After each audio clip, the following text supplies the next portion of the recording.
Hallo meine Lieben, heute machen wir mal ein Bananenbrot. Warum machen wir das? Da seid nur ihr dran schuld. Denn ich habe euch in der Story gezeigt auf Instagram, dass ich überreife Bananen habe. Und eigentlich mag ich die, wenn die so sind. Dann sind sie nämlich richtig süß. Aber irgendwie hatte ich keine Lust, die jetzt so zu essen. Ich mag das nicht so. Du gar nicht? Oh, Hamza, wir sind so unterschiedlich und doch so gleich. Ja.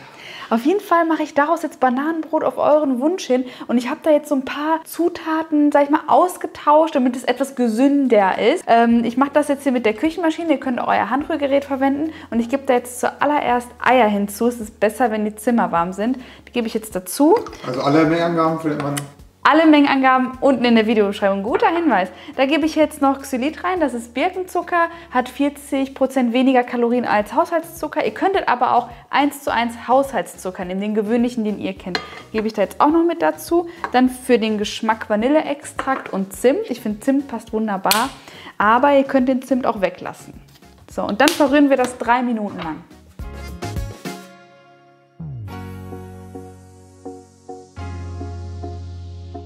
Die Eierzuckermasse wird jetzt 3 Minuten lang auf allerhöchster Stufe gemixt, dann wird es richtig schön voluminös. Und ganz zum Schluss gebe ich ganz kurz noch das Sonnenblumenöl mit dazu. Da könntet ihr jetzt auch Rapsöl nehmen oder wenn ihr möchtet, gerne auch Kokosöl.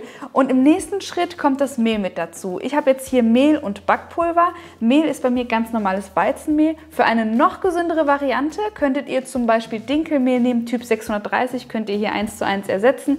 Oder ihr nehmt 1/3 Kokosmehl, das könnt ihr auch gerne nehmen, ist auch super gesund. Also eigentlich gibt es total viele Varianten. Das ist jetzt hier wie gesagt nur eine. Und das gebe ich jetzt noch dazu und siebe das. Dann habe ich auch keine Klümpchen im Teig und das wird dann nur ganz kurz eingerührt.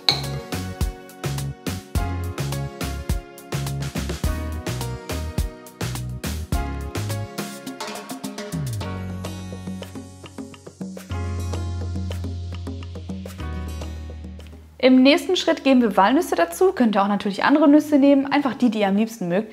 Danach Chocolate Chunks in Zartbitter, ich liebe diese dicken, fetten Chocolate Chunks Stücke. Und anschließend noch lauwarme Milch, die könntet ihr natürlich auch schon vorher dazugeben. Das war jetzt mein Fehler, das habe ich einfach vergessen. Aber es macht dem Teig jetzt keinen Abbruch, also dem Geschmack vor allem nicht. Und da geben wir jetzt auch noch klein geschnittene Bananen rein. Wie gesagt, meiner Meinung nach, je reifer, desto besser. Die gebe ich jetzt aber nur noch mit meinem Teigschaber in den Teig und dann können wir ihn auch schon backen, unser Bananenbrot.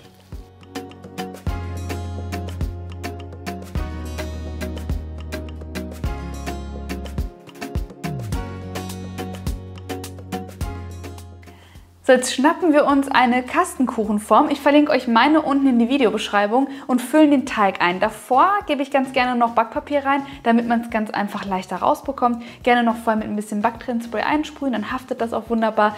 Und was ihr unbedingt machen müsst, mein Tipp für euch, schnappt euch ein bisschen braunen Zucker oder Rohrzucker und gebt es ganz dünn auf die Oberfläche, dann karamellisiert das und ihr habt so eine Art Kruste, obwohl ihr gar nichts dafür machen musstet. Also wirklich nur ein bisschen Zucker drüber streuen und für die Optik und damit man auch weiß, worum es sich handelt, noch eine Banane einmal durchschneiden in der Mitte und oben in den Teig reindrücken. Und jetzt backen wir unser Bananenbrot bei 180 Grad Ober- und Unterhitze für ca. 45 bis 50 Minuten, eventuell auch 55 Minuten, da müsst ihr einfach selber schauen, macht gerne die Stäbchenprobe und falls euch das zu dunkel wird, gebt einfach ein bisschen Alufolie auf die Oberfläche und dann kann euch da eigentlich nichts schief gehen. Wir sehen uns gleich wieder. Und fertig ist das Bananenbrot. Oh, das riecht so gut, das riecht so, so gut. Ihr könnt das jetzt entweder zum Frühstück mit einem Belag drauf, zum Beispiel Schokocreme, richtig lecker, mit Schokocreme oder einfach so, ohne alles, zum Kaffee oder zum Tee. Ihr könnt es essen, wie ihr möchtet. Und ihr habt auch hier diese leckere Kruste durch den Rohrzucker, das können wir jetzt gerne mal zeigen. Das hört man, glaube ich, auch. Also eine leckere Kruste und innen ist es halt eher so ein bisschen softer und das hält sich jetzt auch, wenn es luftdicht verpackt, so circa 3-4 Tage. Ganz frisch schmeckt es natürlich am allerbesten. Wie gesagt, die genauen Mengenangaben hier unten in der Videobeschreibung. Einmal aufklappen, anschauen und dann einkaufen gehen. Und ansonsten abonniert meinen Kanal kostenlos, dann verpasst ihr auch nichts mehr. Hinterlasst ein Däumchen nach oben und dann lesen wir hier unten in den Kommentaren voneinander, wir schreiben miteinander und sehen uns dann bei meinem nächsten Rezept. Tschüss!